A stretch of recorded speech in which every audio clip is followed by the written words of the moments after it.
21st of Sivan, Chaf Aleph Sivan, marks the Hilula of a famous Israeli rabbi, Rabbi Shlomo Rachamim Abulafia. Zecher Tzadik Livracha came from the famous Abulafia rabbinic dynasty, and he passed away, I believe, around the year 1906, if I'm not mistaken. His father was a famous Rishon LeTzion, chief rabbi of Jerusalem, of Israel at the point in time, Rabbi Chaim Nisim Abulafia, really great rabbi, and which we've spoken about on various occasions before. Among his brothers included Rabbi Yedidia Raphael Chai, Rabbi Yitzchak Abulafia, another great rabbi, Hashlishi, and Rabbi Moshe Abulafia. These were really great rabbis of the highest caliber, let's just say. And I think his daughter, for example, was also a great Rabbanit Bechora. She happened to be the wife of Rabbi Bechor Mas'ud Abuchbot, very, very great rabbi in of itself. Among his sisters included Sarah Esther, I think happened to be the wife of the famous Kabbalist Rabbi Shlomo Rachamim Gagin.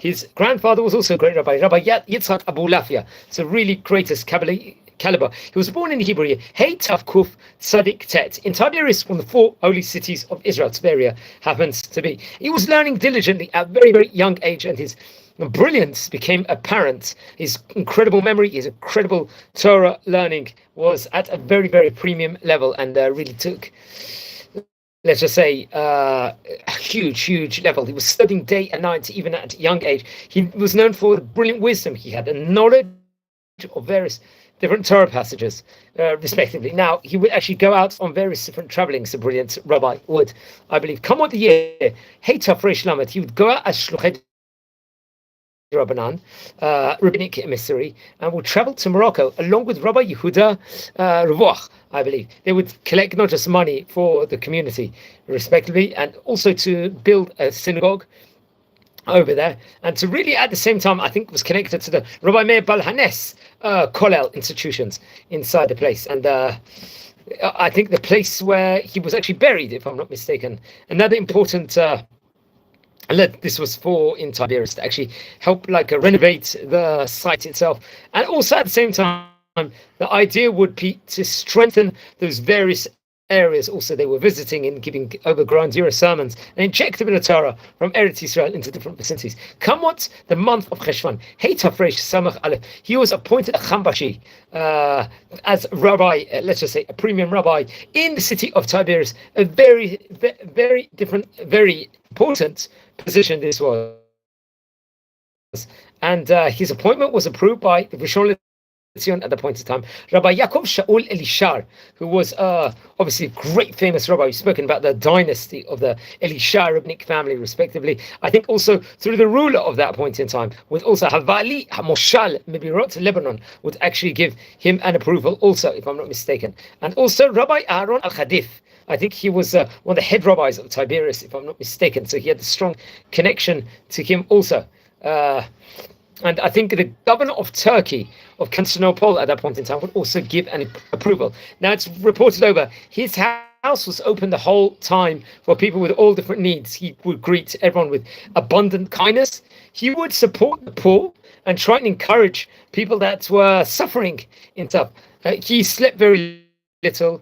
Every night, it's reported over, he would get up to say Tikkun Chatzot, would continue reading Tehillim, learning Mishnayot by heart and out loud. And really, he would just really try and learn the whole time. He would, absolutely amazing. And I think he would study with various different family members, it's reported over, throughout the night. He had a special attic, if I'm not mistaken, over there. And they would study, I think, including with his grandson.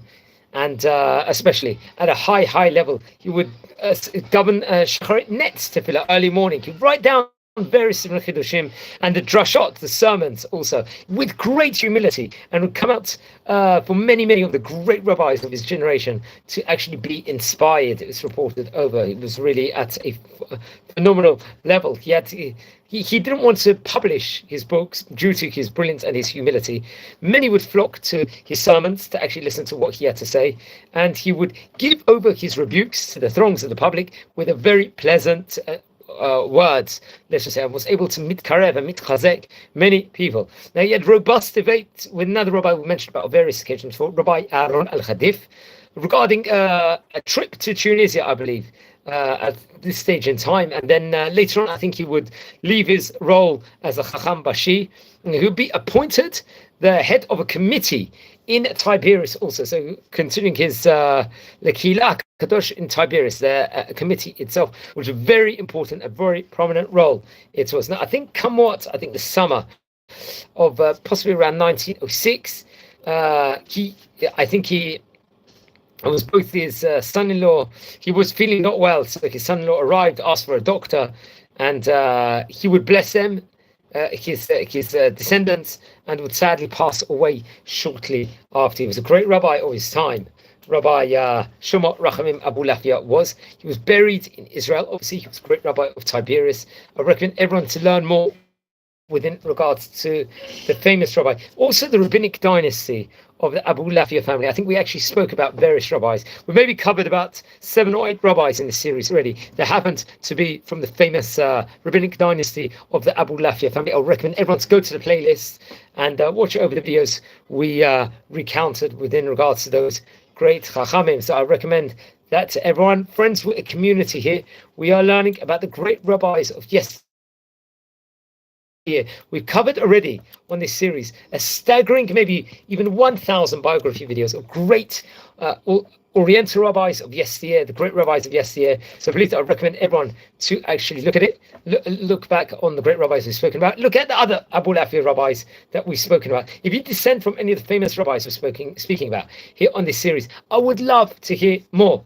It'll be great to hear more about them. Now, if you haven't subscribed yet to the channel, please subscribe. Right now, we are on a staggering nearly 7,000 subscribers, which is a phenomenal achievement. And it's actually some of his workings and writings, I believe, if I'm not mistaken, to the Rishon LeZion at that time, Rabbi Yaakov Shaul Elisha, some of his works and his teachings. Well, it was part of the Kilat Kodesh Sfardim, I think, if I'm not mistaken, and you can actually see it online. If I'm not mistaken, these archives were from the 1899. We're talking about 126 years ago from the time of recording, very much connected to that chief rabbi, the Rishon LeZion of the land of Israel. So, yeah, I recommend that very much. You can actually even see some pictures of his teachings, which are actually sent over, maybe even his chatima, as they say, his signature of Rabbi Yaakov Shaul Elisha, connected to the brilliance of Rabbi Abulafia, who we're speaking about today. So I recommend, and some of his notes from his actual